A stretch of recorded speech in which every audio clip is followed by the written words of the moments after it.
Prithvi Shantirantariksha Shantir Dyav Shantir Disha Shantiravantara Disha Shantiragni Shantir Vayu Shantiraditya Shantish Chandrama Shantir Nakshatrani Shantirapasshantiroshadaya Shantir Vanaspataya Shantir Gau Shantiraja Shantirashva Shantir Purusha Shantir Brahma Shantir Brahmana Shantir Shantireva Shanti Shantir Me Astu Shantihi. May there be peace on earth and in the sky. May there be peace in the water and in all directions. May there be peace in the plants, in the trees, and in animals. May there be peace in the hearts of all beings. May there be peace in everyone and in everything. Sarvetra Sukhinas Santu, Sarve Santu Niramayaha, Sarve Bhadrani Pashyantu, Ma Kaschit Dukkha Bhag Bhavet, Sarvastaratu Durgani, Sarvo Bhadrani Pashyatu, Sarvas Sadbuddhimapnotu, Sarvas Sarvatra Nandatu. May all be happy and healthy. May all see what is good, and may no one experience misery. May all overcome their obstacles and acquire good tendencies. May people everywhere find joy and fulfillment.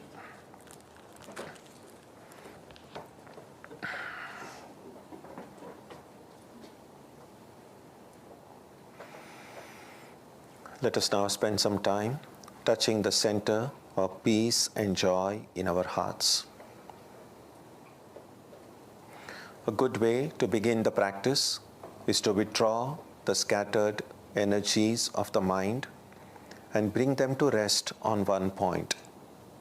That point can be our own breathing. Let us therefore practice breathing with awareness. As we breathe in, let us visualize that our body and mind are being filled with love, strength, and compassion. And as we breathe out, let us release all the stress, anxiety, and exhaustion in the body and mind. Let us practice this way for a while.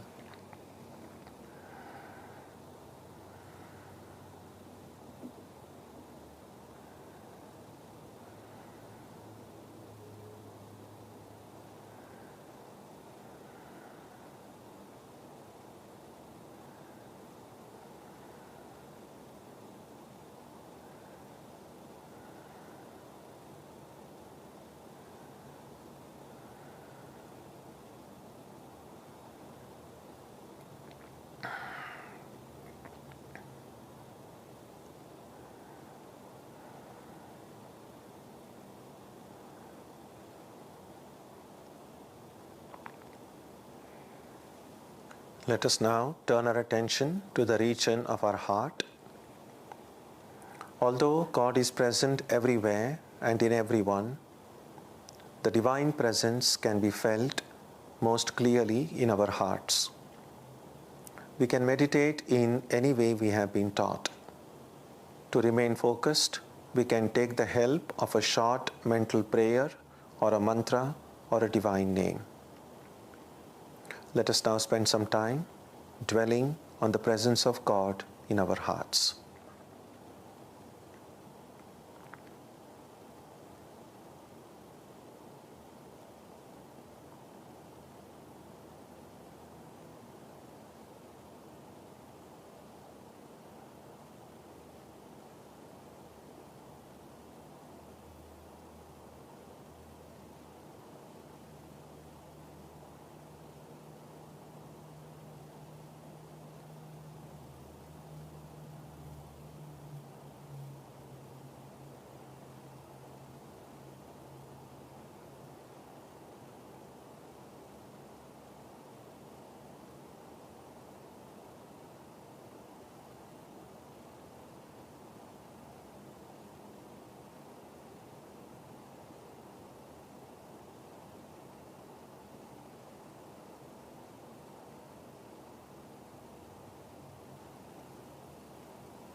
Om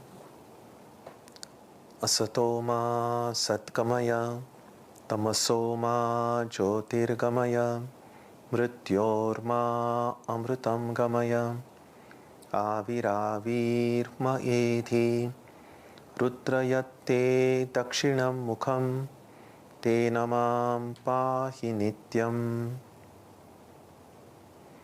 May the Divine lead us from the unreal to the real, from darkness to light, from death to immortality.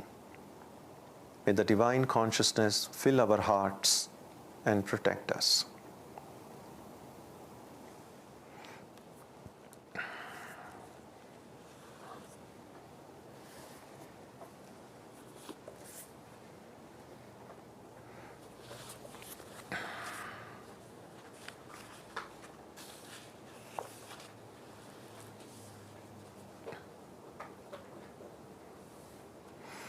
We begin today on chapter 10.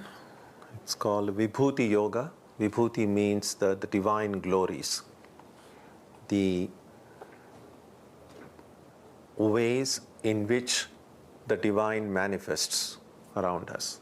Now, everything that we see and experience is a manifestation of the divine. So really, divine is manifesting in everything. What this verse points out is it will point out to some of the prominent objects which will help us fix our mind on the presence of God around us. So that's what Vibhuti means. So it's specially called glory in the sense that some important aspects in which God manifests. So let's begin with verse number 1. That will be on page 290 of your books. Shri Bhagavan Uvacha Bhuya eva mahabaho Shruну me paramam vachaha Yatteham priyamanaya Vakshyami hitakamyaya. The Blessed Lord said, "Hear again, O mighty armed one, my supreme word, which I, wishing your welfare, shall tell you who take delight in it." So this is the introductory verse in which Krishna tells Arjuna that I know that you enjoy this teaching. I know that you find it valuable. I know that you are trying to learn from this.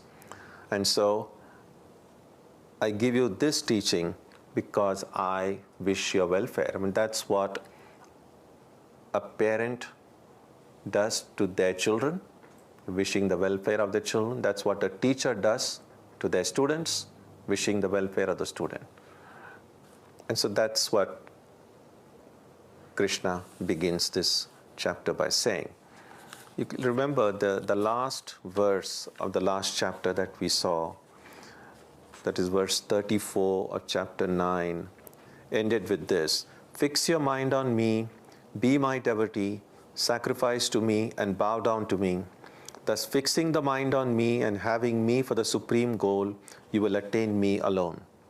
Now what this verse continues that and tries to show how to fix that mind on God. Now, the different ways in which God manifests in our lives has been discussed before. It comes in chapter 7, chapter 8, chapter 9, in various places. So what this chapter does, it kind of brings all those ideas together and focuses especially on this theme about manifestations of God in life around us. So this is not a new idea that is being introduced. This has been referred to before, but that is the special focus in this chapter. Let's read verse number 2. Name vidus suraganaha prabhavam namaharshayah Ahamadir hi devanam Maharshinam cha sarvashaha. Neither the gods nor the great sages know my birth, for I am the cause of the gods and the great sages in all respects. The reason we need to look for God's manifestation around us, because it's not easy to know God as God is. And that is why we need to look at the things and objects and people in which God's light shines. A kind of a rough analogy would be, it's not possible or it's not safe also for our eyes to just look at this bright sun directly. That's just too much. Although the sun itself in a larger scheme of things, the sun, although it's the brightest star known to us on this planet, it's a pretty mediocre star in the galaxy. So it's not that great. We are not that great either, the residents of this planet Earth. But for us, the sun is the brightest object known to us. And we know that it's not always possible. You might be able to look at the rising sun or the setting sun. That's a little bit easy. But the sun in its all full shine, glory, it's difficult. But it's easier for us to look at the things around which are lighted by the sun's light. Exactly in the same way, the difficulties that range in approaching God directly, it's not impossible, but it's difficult. And so we begin first by connecting with the objects that are illumined by God's presence. And that's what Vibhuti means. And why is it difficult? He says here, neither the gods nor the great sages know my birth, for I am the cause. Now, God existed before anyone and everything. And we can only have information about God secondhand. It's a little bit like we might be able to hear from our parents stories about their childhood. And that's kind of nice, we get to know. But we'll never have a first-hand information. We have never seen our parents as little children, although they were children once, right? So in the same way, because of course they were born much before us, exactly in the same way, we can hear about God, but since God came before us, even in terms of time, there is limitation about how much we can understand God in totality. That's the difficulty he's pointing out here. That what to speak of ordinary people like us, even great sages and gods, have no information about this divine being who existed for even before anyone existed. Verse 3. Yo mam ajam anadincha Veti lokamaheshwaram Asammudhas samartyeshu Sarva papaif pramuchyate.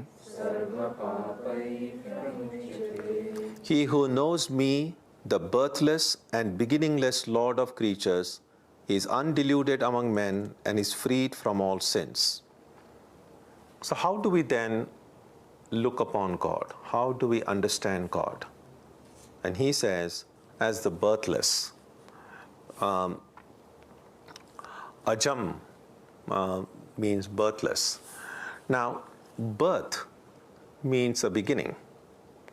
And the Gita itself has referred to in the 2nd chapter that birth and death go together. So if God were to be born at some point, then God would have to die. So immortality doesn't simply mean, normally we understand by immortality that there will be no death, you will not die. But there is a contradiction there. if being immortal means not dying, what about birth? If I'm born at some point of time, then I will have end at some point in time. So immortality assumes beginninglessness. Because if you have a beginning, you will have an end. Everything that has a beginning has an end. Our body had a beginning, that's at the time of birth, and therefore the body ends. That's what is called death. What didn't have a beginning is the spirit, the true self. And because the self didn't have a beginning, it will not die. Therefore, God also never had a beginning. Because sometimes we might, and you can sometimes see people asking, sometimes children asking that question is understandable, but sometimes we see even adults asking this question, which shows that in some respects we remain children. To be childlike is good, but to be childish is not that good. And so sometimes we ask, like, well, if God made this world, who made God? And it seems like a very logical question to ask. But by definition, God existed before anything was made. So if there is someone or something that made God, then this God wouldn't really be God. That someone or something who made God would be God. So you have to go back to something that didn't have a beginning, because beginning implies time. Also, the idea of beginning and end makes one more assumption, the assumption of time. So, how old is time?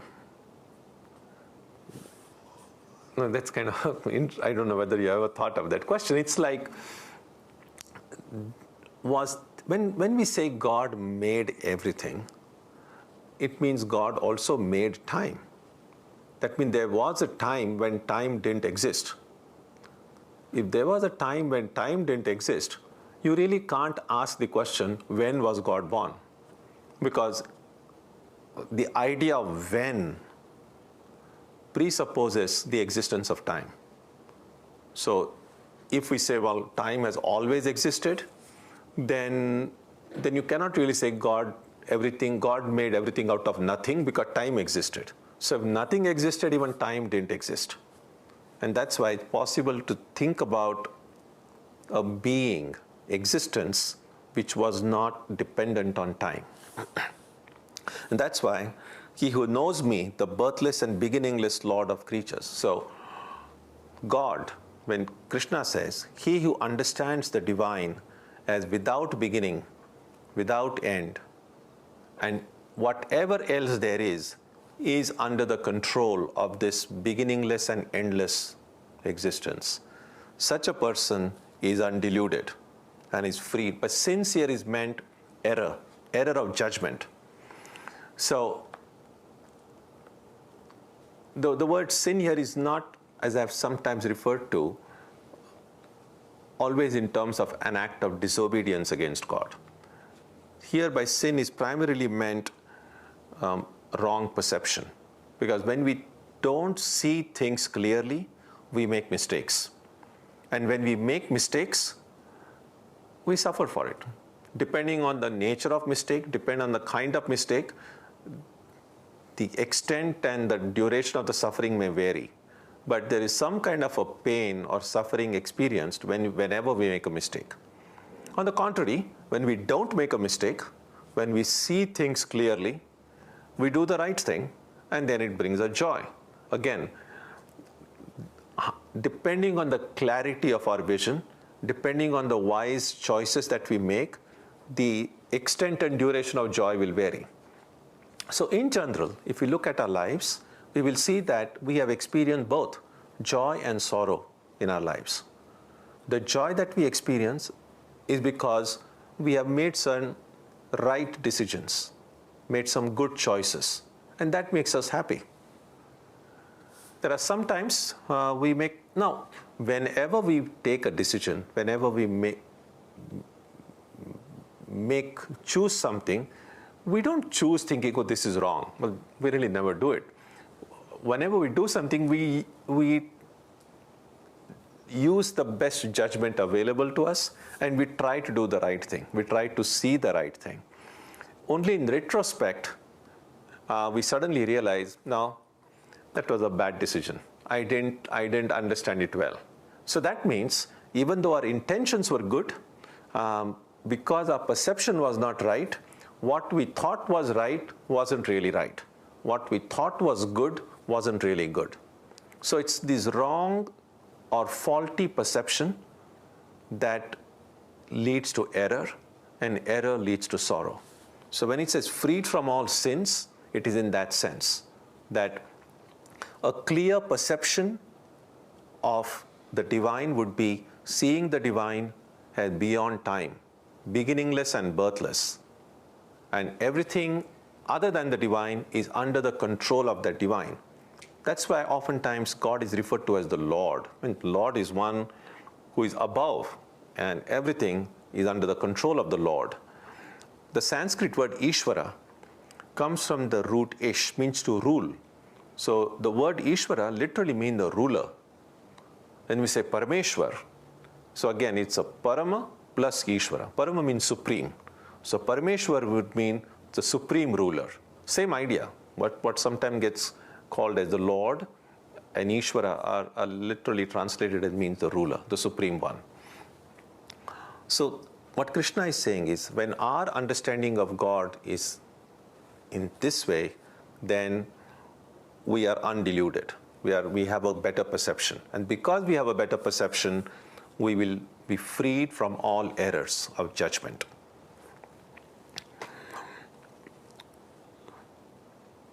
Now, how is God the supreme ruler of everything?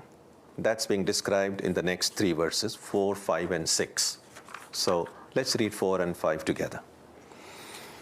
Buddhirjnanam asammohaha Kshama satyam damashamaha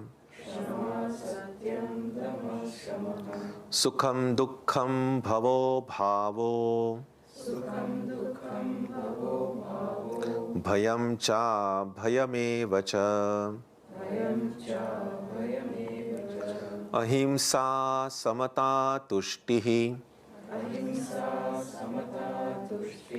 Tapodanam yasho yashaha Bhavanti bhava bhutanam Matta eva prithak vidhaha.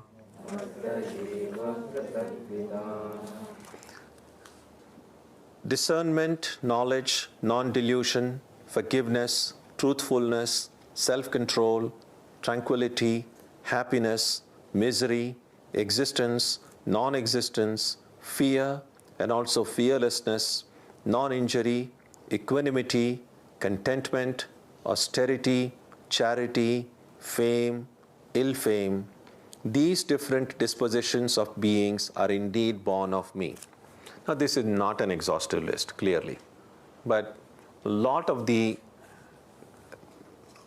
qualities and characteristics that we all have in various proportions, and many more, all of these originate from God. And that's how he's an Ishwara, because the source of all of these things that we have in our lives is God.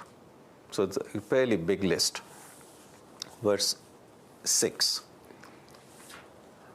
Maharshayas sapta purve Chatvaro manavastatha Madbhava manasa jata Yesham loka imaf prajaha. The 7 great sages, the earlier 4, and also the Manus were born of my mind, endowed with my essence, whose progeny are these in the world. The 7 great sages are called Sapta Rishis. Now, I'm not going to go into there are lots of stories connected with these. And if you are interested, you can just Google the 7 great sages. You'll find a lot to read. There is one big book called the, I think it's Encyclopedia of Indian Mythology. You will again, if you can get that book either online or get a copy in the library or get a copy of your own, all of these things you will find lots of stories. The Indian mythology is a huge literature. There are these, they are called Puranas in Sanskrit. So there are main books of Puranas and there are Upa-Puranas, subsidiary books. It's one of the very prolific literature and very interesting stories. Sometimes, while the stories themselves are interesting, every story meant to convey some lesson, to make tangible some of these principles which sometimes might look very abstract. Only when we see these abstract ideas actually played out in the lives of real people, they become real to us. And so about the 7 great sages, the earlier 4 are called Sanat, Sanatana, and there are 4 rishis who were even before these 7 sages. The Manus, again, that's a group of great sages. So all of these really originated from my mind. Now that's the one small little clarification. When God created the world, how did God create the world? We remember, there wasn't anything to work with. Even if you want to make, let's say, if you are interested in pottery, you want to make clay pots. Well, first of all, you need clay. You will need a potter's wheel. You'll need some kind of a gadgets to do it, and then you can do it. And now, when God, who is seen as the creator of the world, where did God get all the material from which this material world was made? What are the instruments God used to make this world? And that is why it is said, "Were born of my mind." In other words, God just had to think the thought, and the thing emerged. And you read in the Bible, in the Genesis, that God said, "Let there be light," and there was light. "Let there be mountains," and there was mountains. So they're called Satya Sankalpas, such people, that for God has to just think about a thing in order to produce it.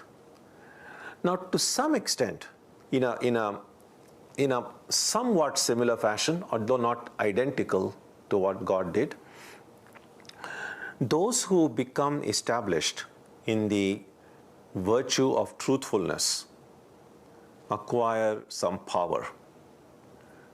Patanjali discusses that in the Yoga Sutras as well. And that is, when can we say that we have become established in the quality of truthfulness? Now, what would truthfulness mean? Truthfulness means that, first of all, simply that beginning with to report things exactly as they are, to not change the narrative. So that's being truthful. But truthfulness is more deep than just speaking truth.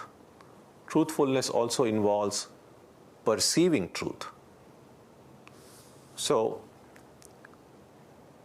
although we have this big list of qualities sometimes are mentioned necessary for spiritual life, Sri Ramakrishna often said that truthfulness alone is the austerity for the times in which we live.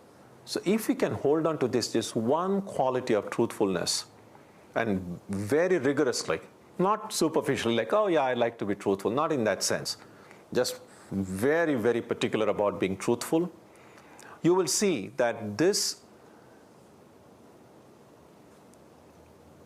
will to live truthfully, to speak truthfully, to think truthfully, to see truthfully, can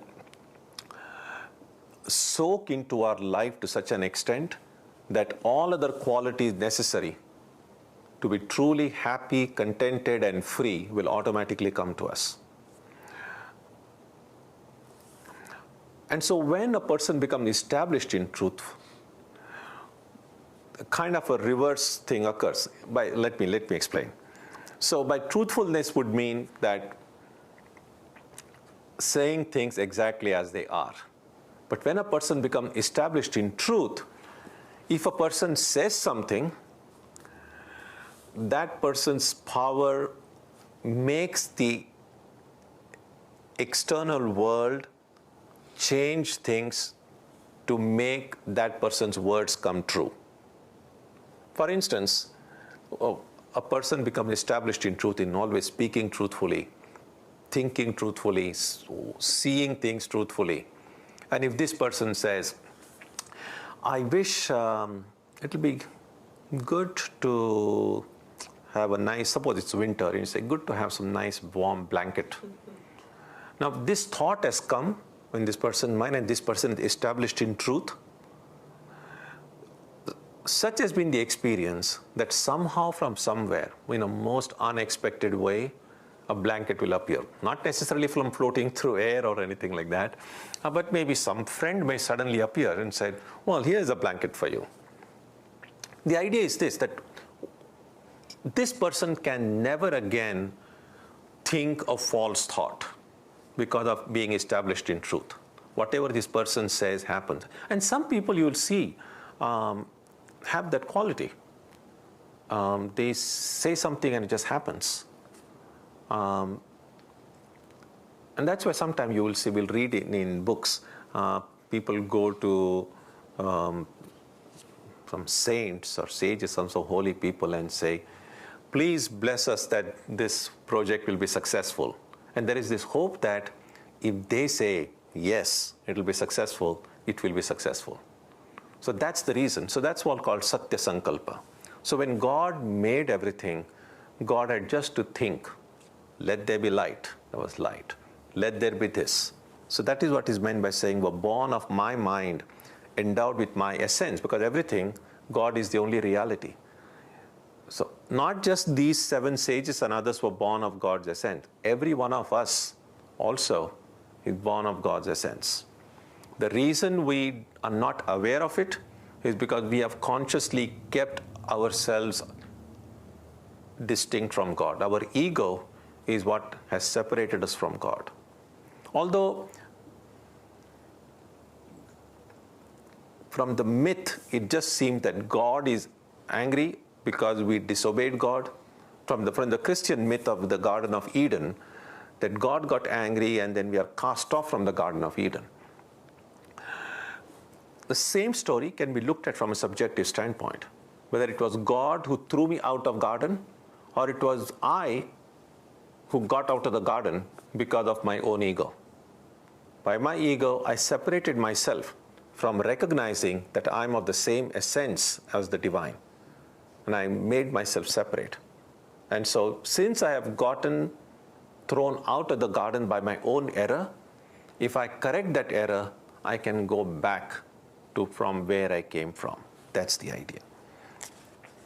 And so it is from these early great sages, as I said, if you look at the stories in mythology, all of us are said to be, like they are in some ways, equivalent to Adam and Eve of Indian mythology, these great ones. Sometimes, therefore, it is said Manu, because we are the children of Manu. The Sanskrit word is Manava, that we are. So human beings, the word for human beings sometimes in Sanskrit is Manava, because they are the progeny or children of Manu, who was the first person, according to this story. Verse 7. Etam vibhutim yogancha mama yo vetti tattvataha so vikampena yogena yujjate natra samshayaha. He who knows in truth this glory and power of mine attains unflinching yoga. There is no doubt about this. Attains unflinching yoga means attains that clarity of perception, clarity of insight.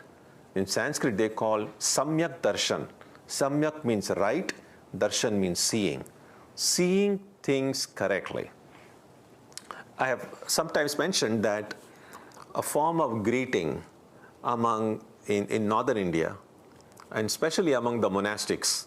So when one sadhu meets another one, and they sometimes will say in India, in Hindi, drishti saaf hai, which literally translated means, are you seeing things clearly? Now, they are not really asking about just the eyesight. Of course, we could have eye problems. But there they are asking that in the sense that if I really see things clearly, I will just see God everywhere. The fact that I'm not seeing God, the fact that I'm seeing this world, this material world, means there's something wrong with my eyes. And then we all don't really see the same thing in some ways. For instance, some people will see, of course, in a way you could say, well, aren't we all seeing the same thing? Sure. But if you ask people, describe the world that you see. And then depending on our own personal experiences, some people say, oh, this is a terrible world. Everyone is selfish, everyone is bad. And then some people say, oh, this is so wonderful, everyone is so kind. So again, if you're all living in the same world, we are not really seeing the same world. And so our perception is mixed up. It's kind of, there is something out there, but that something out there is colored by the lens of my own mind. And so when you are in good mood, everything looks wonderful. When you are in a terrible mood, everything looks bad. So we kind of color the world that we see with our own.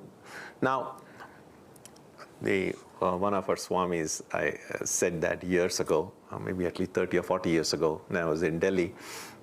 So we were just discussing one day, and he said that, what do we do when you have an eye problem? When we go to a doctor, an eye specialist, and then the doctor sometimes will give us eye drops. And when you put eye drops, the problem is solved. So he said, in a spiritual way, we have an eye problem, and then we need to go to an eye specialist, and then when that you follow all the teachings, and then this eye drops, when the ego, so when the ego drops, then you are able to see things clearly. And so that is what is meant here when he says that unflinching yoga means samyak darshan, seeing things clearly. So if we know that the source from which we all come is beyond time, is beginningless, that everything that we have around us, including ourselves, are just the true essence of the divine. Everything is a manifestation of the divine. Everything is a vibhuti of the divine. So that's the way this Krishna begins this teaching of the vibhutis. And much of this chapter, which will come later on, will be describing the different objects and things in which God's glory manifests. So this is a kind of introduction to that main part of this chapter, where each of these manifestations will be described. So what Krishna mentions here is one who knows these manifestations, understands God as God truly is, will be able to see things clearly. And he assures us there is no doubt about this. This is not a theory. This is exactly how things are. Verse 8. Aham sarvasya prabhavo mattas sarvam pravartate iti matva bhajante mam buddha bhava samanvitaha. I am the source of all. Everything is produced out of me. Knowing thus, the wise worship me with devotion. Once we know that there is this divine source then everything came from that source, it's inevitable that we really have not much option. And it's not just kind of knowing it intellectually. When deep down in our hearts, we see that all of us have this one source. And this source is one from whom we all have come, and our true essence is also same as that source. When that realization comes in a deep way in the heart, we cannot but worship in devotion. And worship need not always take the form of always taking some flowers and incense. That's one way of worshiping.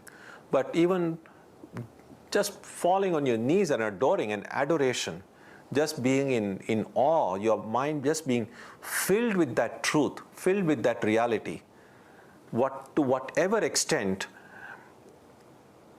my little I, my ego, goes into the background, even if it is not totally eliminated, and I become aware of this greater reality, that itself becomes a kind of worship. So this awareness of this divine being helping us to minimize, at least in the beginning, our ego, becomes an act of worship. Verse 9. Macchitta madgata prana bodhayantav parasparam kathayantascha mam nityam tushyanti charamanti cha. With their mind and senses directed to me, explaining me to each other and talking to me, they are always pleased and happy. So this act of worship, I said, in which our own little I goes into the background, we become aware of this divine presence. And different people might become aware of that divine presence in a different way. So we don't all think in the same way. But once we become aware of that divine presence, then how will that awareness manifest in our lives? And that is what Krishna describes here, with their mind and senses directed to me. In other words, once we become, it's a little bit like this.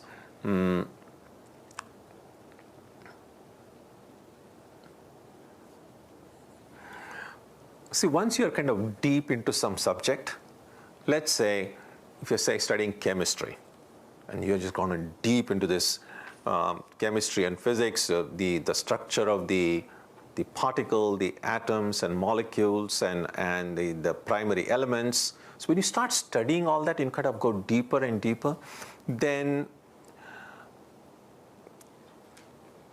that study kind of percolates the rest of your life.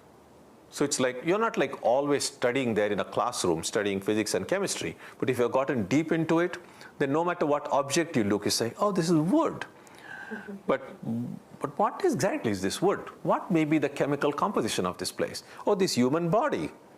Now, if you are an artist, you will think in terms of form and color. No matter where you go, you will think in terms of form and color. Or if you're a photographer, you will see how best to position a certain shot, even though you're not on any photographic assignment. If you're a chemist or a physicist, you will say, well, what is the chemical composition of this body? So the idea is, once we kind of go deep into something, our way of thinking gets tuned depending on whatever our specialty is. Now, when we kind of go deep into this awareness that God is the source of everything, then how will that manifest in our daily life? And that's what he said, with the mind and senses directed to me. So whatever our mind thinks, those thoughts somehow will either revolve around and circle around the idea of the divine, and may be, if not directly, at least indirectly related to the divine. The senses, again, you see something, and then one way would be like, oh, from where did you get it? Which mall did you buy it from? That's one way. Or other would be, how wonderful is God's creation. Again, you're seeing the same object, but the way you are reacting to it would be different depending on your own interest and your own focus of attention. So the mind and senses directed to me, explaining me to each other. So when such devotees of God, such lovers of God meet one another, they will talk about spiritual subjects. It's like if two baseball fans meet, and there are two Sox fans meet, of course they are going to exchange notes about who their favorite player is and who is going to win, their predictions, because we then, they say it's like birds of a feather flock together. That's the thing I grew up hearing from a very young age. So naturally, people who share some common interests and ideals tend to come together, and then you exchange thoughts. And that's what will happen with people who love God. They're explaining me to each other. So they'll be talking about their insights, learning from each other. And that's what a spiritual community does. The benefit of, like for instance, the Vedanta Society is that for a few times every week at least, we are able to come together and meet with other people who may not share all of our ideals, but at least some of our ideals. So we come together, a like-minded group of people can come together, and that gives an opportunity then to share thoughts, to share one's insights and learn from one another. And talking of me, that's talking of God, they are always pleased and happy, of course. If you find a community which shares your interests, with whom you can discuss, from whom you can learn, you're going to be happy and you're going to be pleased. On the other hand, sometimes if you find yourself in a place where there's nobody to talk to, there's nobody understands you, there's nobody who shares your ideals, then you're going to feel lonely. And so that's the idea. So once we begin to feel and make conscious effort to understand God and God's manifestations in the world around, our life will change in very significant ways. So we'll stop here today on verse 9. When we begin next week, we'll start with verse number 10. So have any thoughts, ideas, comments, questions, insights, perceptions, clear or not? Yeah. Swamiji, you mentioned how truth itself is very powerful, but my truth may be very different. What I think is true may be different from what the next person thinks is true. So how do you define true? Give an example. Well, I may think, for example, the Red Sox are the best team. Somebody may think that's an opinion, right? I may have a scientific truth. I may believe Newtonian physics. You may believe? I may believe Newtonian physics. Okay. Someone may not. Yeah. So, yes, so you could speak about levels of truth. Swami Vivekananda once said that we are not traveling from error to truth, but from truth to truth, from a lesser truth to a higher truth. So yes, of course. So Newtonian physics, classical physics is truthful, because it works. On the other hand, it was found, of course, when quantum mechanics and everything came, that when you go to subatomic particles, the truth of Newtonian physics breaks down. It doesn't work. So it is truthful, but in a very limited domain. It has its limitations. And so in general, you will find all the truths related to the material world, they are truths, okay, but they are bound within a certain domain. It's like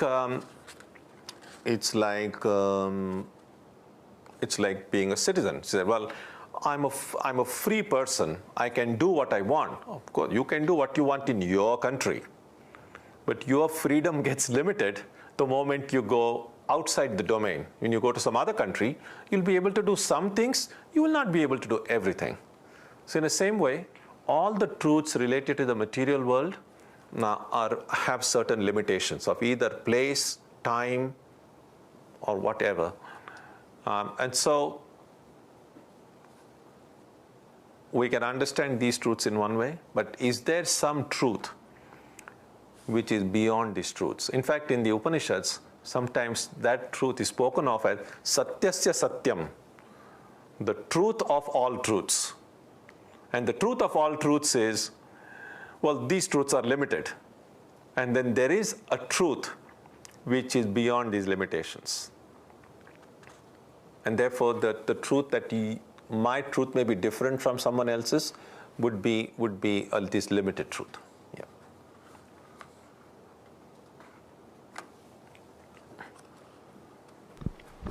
Swamiji, you were talking about creation. So when I think about myself, a limited being, and then I see the universe, which is such a big, and I wonder that somebody created.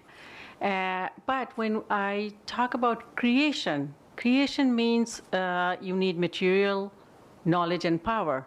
So if God has that material, knowledge, and power, so God is limited because knowledge, power, everything has a limitation.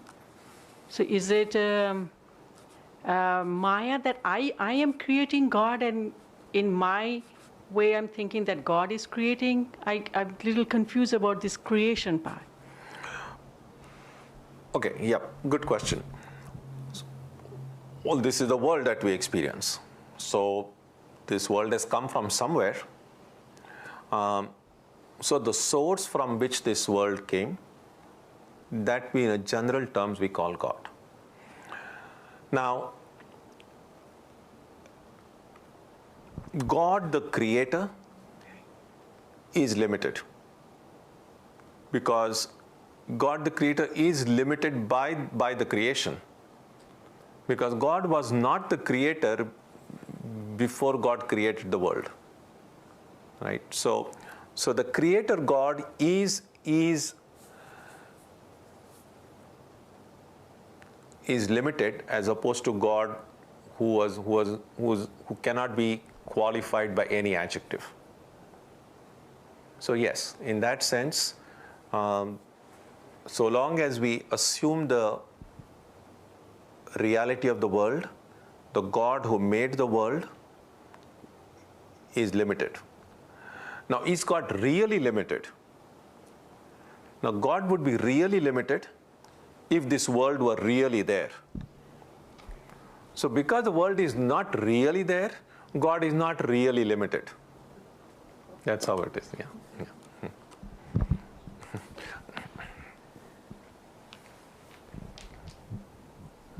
I think in this similar sense, there is nobody immortal, or we are not going to be immortal at all because we have been created in that sense.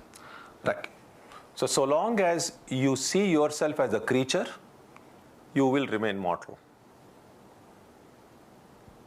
Because there's always this duality has been created. I'm a creature, God is the creator. And what spiritual practices do, what yoga means, this distance that has been created between the creator and the creature, this huge gap separating me from God, yoga means to join.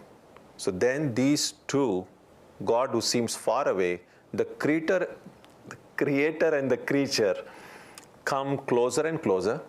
In the language of bhakti, it will be through love of God or through knowledge. Through any of these different yogas, the two who seem so far apart come together. Sometimes we establish a relationship. This someone is a father or a mother. I'm a child of God. I'm a devotee of God. Someone is a ruler. He's a very kind ruler, and I'm this thing.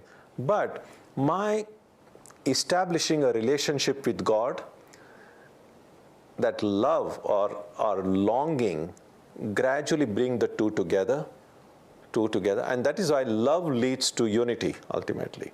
So that ultimately we'll come so close to one another that we will then discover that we were never really two. That this difference that I created between the creature and the creator was not really there, that there was only one. To some extent, think about it this way.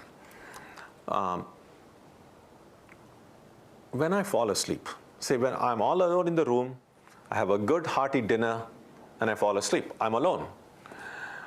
And then, of course, after I fall asleep, then after some time I start dreaming, right? Now, in the dream, I see myself in the dream. There is my dream self, and there is the world. So, I see myself and the world in it, and the whole, whatever the whole scenario goes on in the dream, until we wake up and the dream ends. Now, who is the creator here?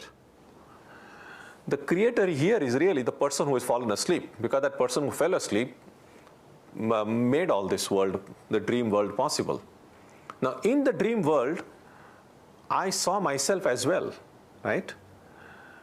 And then, after the dream broke, everything was one. They were not really two at all. So there was this creator, then who became the Ishwara inside, and one who is perceiving the world, and there was this world. But that distinction didn't remain after I woke up. Everything became one. And this became one because they were never really two to begin with. If that world really existed, then the two could never have become one. But because it didn't really exist, becoming one really means recognizing that they were never really two. So in my dream, when I fall asleep, I create a world which is not really there. As long as I'm dreaming, I don't know I'm alone. When I wake up, I know that no problem. In my dream, a tiger may be chasing me, I may be running for my life. When I wake up, I'm just fine. There is no tiger, there is no running, I'm just fine. Does that make sense? Okay, thank you. Yeah, so we just have to wake up, that's all. It's very simple, really. Yeah.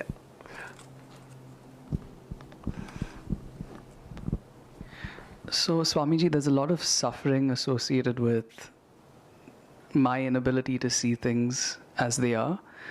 And also, I think the use of the word sin tends to conjure up a lot of guilt and shame, and impatience and frustration without, being able to see. So, in the meantime, is it possible to kind of fake it till you make it? Fake it till you make it, or fake seeing, I find myself trying to force myself into thinking, how is God in this particular person or situation? So, and I know I'm not awake. So is it possible to fake seeing it till you actually see it? Does that make sense? Yes. I won't call it fake. I would call it imagine. Imagine seeing God in others. Now, there are two kinds of imaginations. Imagining the imaginary and imagining the real. For instance now, if I just imagine that there is one huge tree here, no matter, I could imagine it through eternity, but probably I'm not going to see any tree there, right? But on the other hand, let's say that I have some trouble in the eye. I'm not able to see things clearly. I've kind of maybe even temporarily lost my eyesight. And so I have to depend on others for help. And so then they say, okay, now be careful, there is a step here. Now you're not really seeing the step. You can only mentally imagine it, but you are not imagining the imaginary. There is really a step, because someone who can see the step is telling you there is a step. So although you are imagining the step, you are imagining the real, and that imagining the real will help you. In course of time, when you get your eyesight, you will see the step that you were imagining before. So when we try to imagine the presence of God in others, we are not imagining the imaginary. Because all these books, Krishna again and again, all great teachers, all scriptures of the world have said the divine is omnipresent, divine is present everywhere. So when I'm trying to see the presence of the divine in others, imagine the presence of divine in others, even though I'm not really seeing it, that kind of imagination is actually good. It will help me. So that distinction has to be kept in mind. And people who hallucinate are also seeing things. They're also imagining things. But that's different from a spiritual practice. When you're consciously trying to feel the presence of God everywhere, that is imagining the real.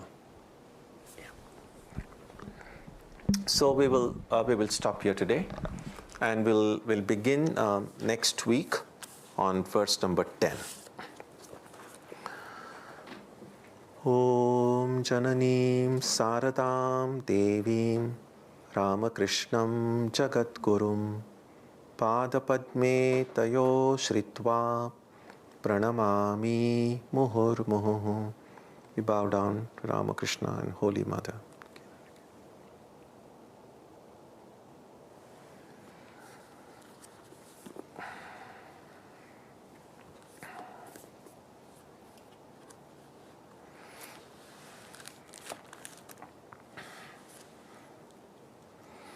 This Sunday we will have Antar Yoga as usual with music, prayer, meditation and readings from members, and followed with soup, a birthday celebration for everyone born in July, and informal discussion. So all of you welcome on Sundays.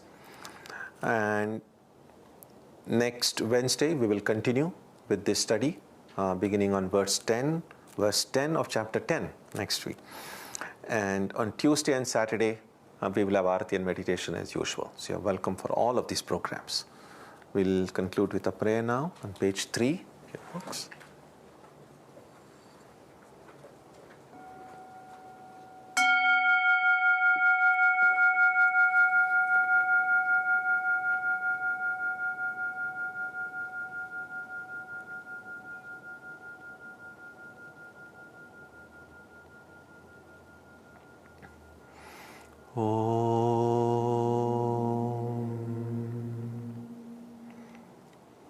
May the Divine Being, who is the Father in heaven of the Christians, Holy One of the Jewish faith, Allah of the Muslims, Buddha of the Buddhists, Tao of the Taoists, Aura Mazda of the Zoroastrians, the Great Spirit of the Native Americans, and Brahman of the Hindus, lead us from the unreal to the real, from darkness to light, from death to immortality.